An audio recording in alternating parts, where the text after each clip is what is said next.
Hello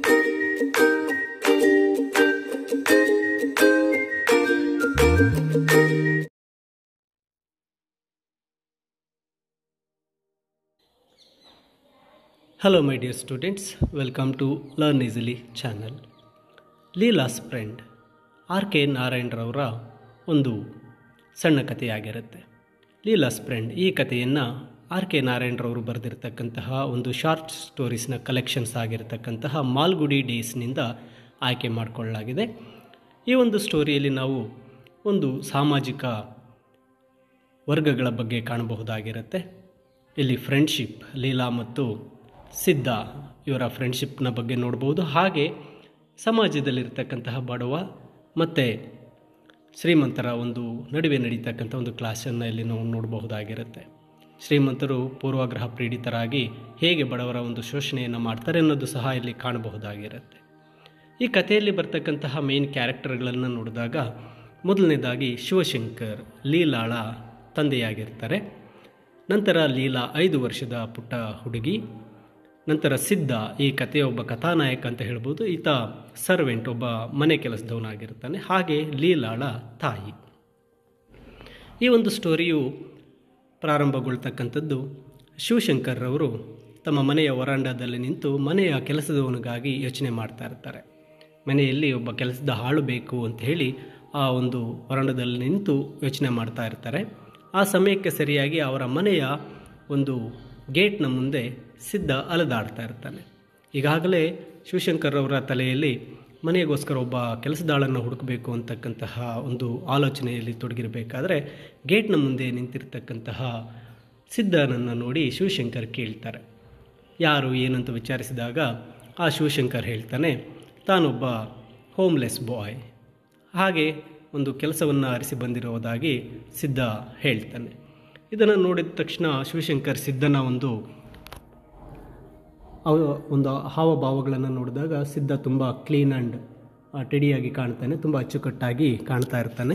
ಇದನ್ನು ಗಮನಿಸಿದಂತಹ ಶಿವಶಂಕರ್ರವರು ಸಿದ್ಧನನ್ನು ಮೊದಲು ಎಲ್ಲಿ ಕೆಲಸ ಮಾಡಿದ್ದೆ, ಹೇಗೆ ಅಂತಕ್ಕಂಥದ್ದನ್ನು ವಿಚಾರಿಸ್ತಾರೆ.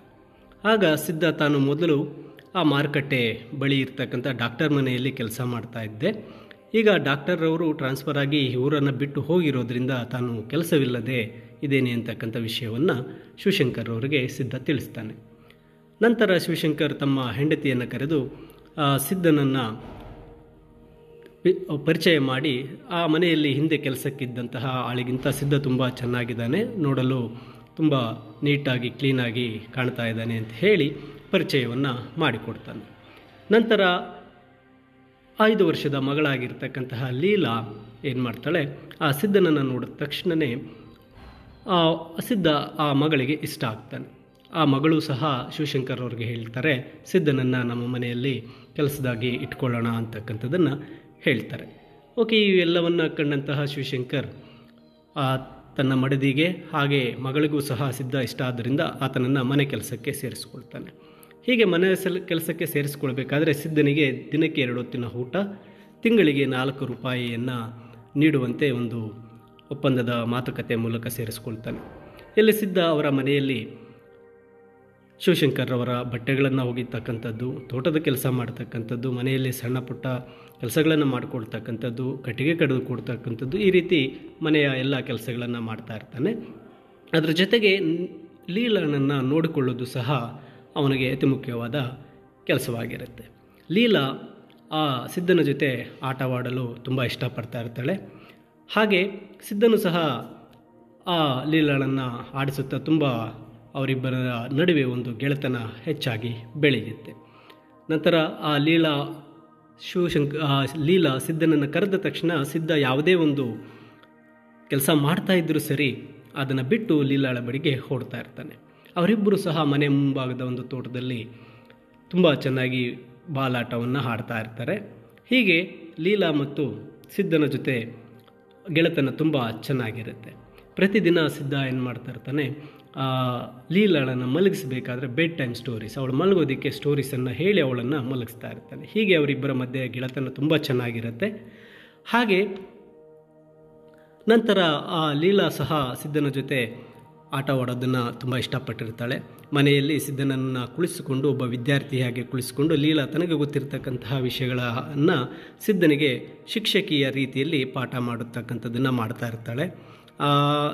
ಅಲ್ಲಿ ಸಿದ್ಧನಿಗೆ ಸರಿಯಾಗಿ ಆ ಪೆನ್ಸಿಲ್ ಹಿಡ್ಕೊಳ್ಳೋದಕ್ಕೂ ಬರೋದಿಲ್ಲ. ಆದರೂ ಸಹ ಅವನು ಆ ಲೀಲಾ ಕಳಿಸ್ತಕ್ಕಂಥದ್ದನ್ನು ಏನೋ ಕಷ್ಟಪಟ್ಟು ಬರೆಯುವ ರೀತಿಯಲ್ಲಿ ಬರೀತಾ ಹೋಗ್ತಾ ಇರ್ತಾನೆ. ನಂತರ ಅವನು ಆ ಲೀಲಾಳ ಜೊತೆ ತುಂಬ ಚೆನ್ನಾಗಿ ಹೊಂದಿಕೊಂಡಿರ್ತಾನೆ. ಪ್ರತಿದಿನ ಊಟಕ್ಕೆ ಕರೆದಾಗ ಲೀಲಾ ಊಟ ಮಾಡಿದ ನಂತರ ಪ್ರತಿದಿನ ಏನು ಮಾಡಬೇಕಾಗಿತ್ತು, ಸಿದ್ಧ ಲೀಲಾಳಿಗೆ ಒಂದು ಕಥೆಯನ್ನು ಹೇಳಿ ಅವಳನ್ನು ಮಲಗಿಸಬೇಕಾಗಿತ್ತು. ಹೀಗೆ 5 ವರ್ಷದ ಹುಡುಗಿ ಲೀಲಾ ಸಿದ್ಧನ ಜೊತೆ ತುಂಬ ಗೆಳೆತನವನ್ನು ಬೆಳೆಸಿರ್ತಾಳೆ. ಅವನ ಜೊತೆ ತುಂಬ ಸಂತೋಷವಾಗಿ ಸಹ ಇರ್ತಾಳೆ. ಹೀಗಿರಬೇಕಾದ್ರೆ ಒಂದು ದಿನ ಏನಾಯಿತು, ಆ ಮನೆಯಲ್ಲಿ ಸಿದ್ಧ ಹಾಗೂ ಲೀಲಾ ಇಬ್ಬರೂ ಸಹ ಒಂದು ಶಾಪ್ಗೆ ಸಕ್ಕರೆಯನ್ನು ತರಲು ಹೋಗಿರ್ತಾರೆ. ಹೋಗಿ ಹಿಂದಿರುಗಿ ಮನೆಗೆ ಬಂದಾಗ ಲೀಲಾಳ ತಾಯಿ ಏನು ಮಾಡ್ತಾಳೆ, ಲೀಲಾಳ ಕತ್ತಿನಲ್ಲಿರ್ತಕ್ಕಂತಹ ಒಂದು ಬಂಗಾರದ ಚೈನ್ ಮಿಸ್ ಆಗಿರೋದನ್ನು ಗಮನಿಸ್ತಾಳೆ. ಇದನ್ನು ಗಮನಿಸಿದ ತಕ್ಷಣ ಆಕೆ ಏನು ಮಾಡ್ತಾಳೆ, ಆಕೆಗೆ ಮೊದಲು ಬರ್ತಕ್ಕಂಥದ್ದು ಅನುಮಾನ ಸಿದ್ಧನ ಮೇಲೆ. ಸಿದ್ಧನನ್ನು ಅನುಮಾನದ ದೃಷ್ಟಿಯಲ್ಲಿ ನೋಡ್ತಾಳೆ. ಅವಳು ನೋಡಿದ ತಕ್ಷಣ ಸಿದ್ಧನಿಗೆ ಅದರ ಅರಿವಾಗುತ್ತೆ. ಓಕೆ, ಈ ಲೀಲಾಳ ಒಂದು ಚೈನ್ ಮಿಸ್ ಆಗಿದೆ. ಅದರ ಜೊತೆಗೆ ಅವಳ ತಾಯಿಯು ಸಹ ತನ್ನನ್ನು ಅನುಮಾನದಿಂದ ನೋಡ್ತಾ ಇರ್ತಕ್ಕಂಥದ್ದನ್ನು ಗಮನಿಸಿದಂಥ ಸಿದ್ಧ ಅಲ್ಲೇ ಬಹಳ ಒಂದು ಭಯಭೀತನಾಗ್ತಾನೆ.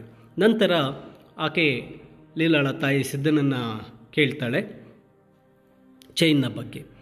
ನಂತರ ಆ ಸಿದ್ಧ ಹೇಳ್ತಾನೆ ತನಗೆ ಈ ಚೈನ್ನ ಬಗ್ಗೆ ಯಾವುದೇ ವಿಷಯ ಗೊತ್ತಿಲ್ಲ ಅಂತಕ್ಕಂಥದ್ದನ್ನು ತಿಳಿಸ್ತಾನೆ. ನಂತರ ಶಿವಶಂಕರ್ ಮನೆಗೆ ಬಂದ ತಕ್ಷಣ ಈ ವಿಷಯವನ್ನು ತಿಳಿಸಿ ಆ ಲೀಲಾಳ ಚೈನನ್ನು ಈ ಸಿದ್ಧನೇ ಕದ್ದಿದ್ದಾರೆ ಅಂತಕ್ಕಂತಹ ಒಂದು ಸಂಶಯವನ್ನು, ಹಾಗೆ ಒಂದು ಕಂಪ್ಲೇಂಟನ್ನು ಸಹ ಪೊಲೀಸರಿಗೆ ನೀಡ್ತಾರೆ. ಅಲ್ಲಿ ನೀಡೋದಕ್ಕಿಂತ ಮುಂಚೆ ಆ ಸಿದ್ಧ ಏನು ಮಾಡ್ತಾನೆ, ಅವರ ಮನೆಯಿಂದ ಅಲ್ಲಿಂದ ಎಸ್ಕೇಪ್ ಆಗಿರ್ತಾನೆ. ಆ ಮನೆಯಿಂದ ಎಸ್ಕೇಪ್ ಆದ ನಂತರ ಪೊಲೀಸ್ ಠಾಣೆಗೆ ಹೋಗಿ ದೂರು ಕೊಟ್ಟಂತಹ ಶಿವಶಂಕರ್ ಅವರು ಆ ಒಂದು ಸಿದ್ಧನ ಬಗ್ಗೆ ವಿಚಾರಿಸಲು ತಿಳಿಸಿರ್ತಾನೆ.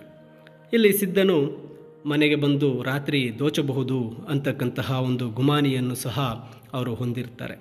ಇಲ್ಲಿ ಊಟದ ನಂತರ ಲೀಲಾ ಸಿದ್ಧನು ಬಂದು ಕತೆ ಹೇಳುವವರೆಗೂ ನಾನು ಮಲಗೋದಿಲ್ಲ ಅಂತಕ್ಕಂಥ ಹಠವನ್ನು ಹಿಡಿತಾಳೆ. ಅವಳ ತಾಯಿ ಸಿದ್ಧನನ್ನು ಬೈತಾರೆ, ಅವನು ಕಳ್ಳ ಎಂದು ಆರೋಪಿಸ್ತಾರೆ. ಆ ಸಿದ್ಧನು ಮನೆಗೆ ಬಂದು ದೋಚುತ್ತಾನೆ ಅಂತಕ್ಕಂತಹ ಒಂದು ವಿಷಯವನ್ನು ಲೀಲಾಳಿಗೆ ಹೇಳಿ ಅವಳನ್ನು ನಿದ್ದೆ ಬರುವಂತೆ ಮಾಡಲು ಪ್ರಯತ್ನಿಸ್ತಾಳೆ. ಆದರೆ ಲೀಲಾ ಏನು ಮಾಡ್ತಾಳೆ, ತುಂಬ ಸಿದ್ಧನನ್ನು ಹಚ್ಚಿಕೊಂಡಿದ್ದಂಥ ಕಾರಣ ಆಕೆ ಹೇಳ್ತಾಳೆ, ನೀವು ಆ ಸಿದ್ಧನನ್ನು ಮನೆ ಒಳಗಡೆ ಬಿಡಲು ಬರದ ಕಾರಣ ಅವನು ನಮ್ಮ ಮೇಲೆ ಕೋಪಗೊಂಡು ಹೋಗಿದ್ದಾನೆ ಅಂತ ಹೇಳಿ ಆಕೆ ಅಂದ್ಕೋತಾಳೆ.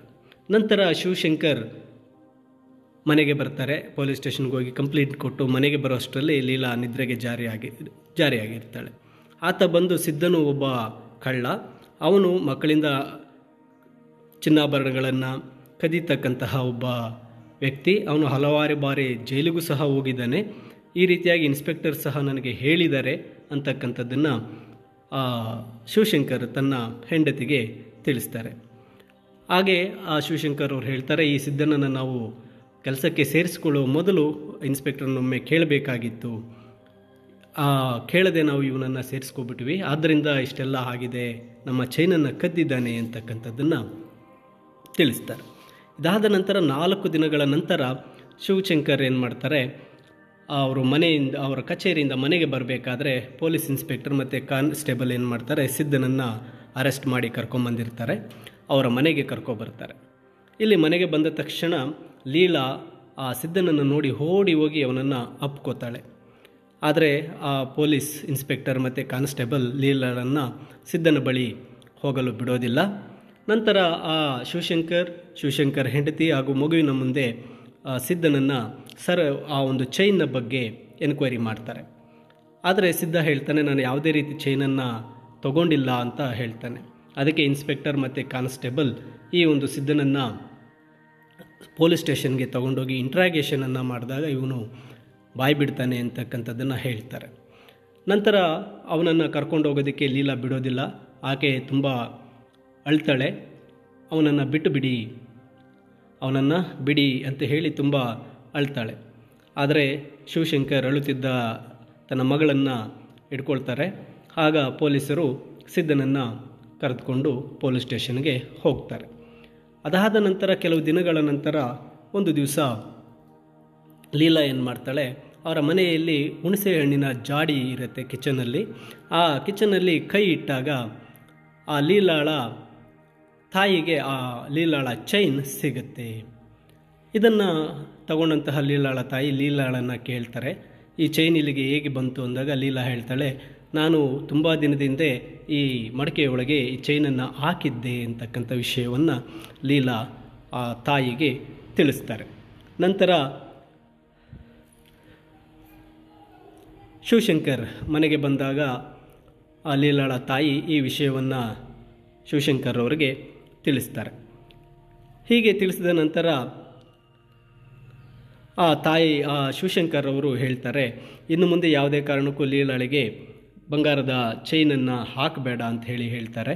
ನಂತರ ಲೀಲಾಳ ತಾಯಿ ಸಿದ್ಧನಿಗೆ ಏನಾಗಿದೆ, ಅವನು ಈಗ ಹೇಗಿದ್ದಾನೆ ಅಂತ ತಿಳಿಸಿದಾಗ ಶಿವಶಂಕರ್ ಹೇಳ್ತಾರೆ, ನಾನು ಮುಂದಿನ ನೆಕ್ಸ್ಟ್ ಡೇ ಆ ಒಂದು ಇನ್ಸ್ಪೆಕ್ಟರ್ನ ಬಳಿ ಹೋಗಿ ಚೈನ್ ಸಿಕ್ಕಿರುವುದಾಗಿ ಹೇಳಿ ಬರ್ತೇನೆ ಅಂತಕ್ಕಂತಹ ಮಾತನ್ನು ಹೇಳ್ತಾರೆ. ಆದರೆ ಶಿವಶಂಕರ್ ಅವರು ಮತ್ತೆ ಸಿದ್ಧನನ್ನು ನಮ್ಮ ಕೆಲಸಕ್ಕೆ ಕರ್ಕೊಂಡು ಬರ್ತೇವೆ ಅಂತಕ್ಕಂತಹ ಯಾವುದೇ ಒಂದು ನಿರ್ಧಾರಕ್ಕೆ ಬರೋದಿಲ್ಲ. ಆ ಶಿವಶಂಕರ್ ಅವರ ಮನಸ್ಸಿನಲ್ಲಿ ಸಿದ್ಧ ಒಬ್ಬ ಕಳ್ಳ, ಕ್ರಿಮಿನಲ್ ಆಗಿ ಉಳ್ಕೋತಾನೆ. ಇಲ್ಲಿ ಯಾವುದೇ ತಪ್ಪನ್ನು ಮಾಡದೇ ಇರತಕ್ಕಂತಹ ಸಿದ್ಧ ಆ ಒಂದು ಅರೆಸ್ಟ್ ಆಗ್ತಾನೆ, ಪೊಲೀಸರ ಕೈಯಲ್ಲಿ ಇಂಟ್ರಾಗೇಷನ್ಗೆ ಒಳಪಡ್ತಾನೆ. ಈ ರೀತಿಯಾಗಿ ಆ ಒಬ್ಬ ಬಡ ಕೆಲಸದವನು ಈ ಶ್ರೀಮಂತರ ಮನೆಯಲ್ಲಿ ಒಂದು ಆರೋಪಕ್ಕೆ ಒಳಗಾಗ್ತಾನೆ. ಈ ಕಥೆಯಲ್ಲಿ ಆರ್.ಕೆ. ನಾರಾಯಣರವರು ತಿಳಿಸಲು ಹೊರಟಿರ್ತಕ್ಕಂತಹದ್ದು, ಸಮಾಜದಲ್ಲಿ ಈ ರೀತಿ ಬಡವರ ಒಂದು ಆಳುಗಳ ಮೇಲೆ, ಕೆಲಸದವರ ಮೇಲೆ ಶ್ರೀಮಂತರಿಗೆ ಯಾವುದೇ ರೀತಿಯ ನಂಬಿಕೆ ಇರೋದಿಲ್ಲ. ಅವರ ಮೇಲೆ ಶೋಷಣೆ ಅಂತಕ್ಕಂಥದ್ದು, ಆರೋಪಗಳಂಥದ್ದು ಸದಾ ಇದ್ದೇ ಇರುತ್ತೆ. ಮಾಡದ ತಪ್ಪಿಗೆ ಕೂಡ ಅವರು ಶಿಕ್ಷೆಯನ್ನು ಅನುಭವಿಸಬೇಕಾಗತ್ತೆ ಅಂತಕ್ಕಂತಹದ್ದನ್ನು ಈ ಸಣ್ಣ ಕಥೆಯ ಮೂಲಕ ತಿಳಿಸಿಕೊಟ್ಟಿದ್ದಾರೆ. ನೋಡಿ, ಈ ಒಂದು ಇಂಗ್ಲೀಷ್ ಸಮರಿ PDF ಅನ್ನು ಈ ವಿಡಿಯೋದ ಡಿಸ್ಕ್ರಿಪ್ಷನಲ್ಲಿ ನೀಡಿದ್ದೇನೆ. ಈ ಸಣ್ಣ ಕಥೆಯ ಸಾರಾಂಶ ನಿಮಗೆ ಅರ್ಥ ಆಗಿದೆ ಅಂತ ಭಾವಿಸ್ತೇನೆ. ಇನ್ನೂ ಹೆಚ್ಚಿನ ವಿಡಿಯೋಗಳಿಗಾಗಿ ತಪ್ಪದೆ ಲರ್ನ್ ಈಸಿಲಿ ಚಾನಲ್ಗೆ ಸಬ್ಸ್ಕ್ರೈಬ್ ಮಾಡಿ ಅಂತ ತಿಳಿಸುತ್ತಾ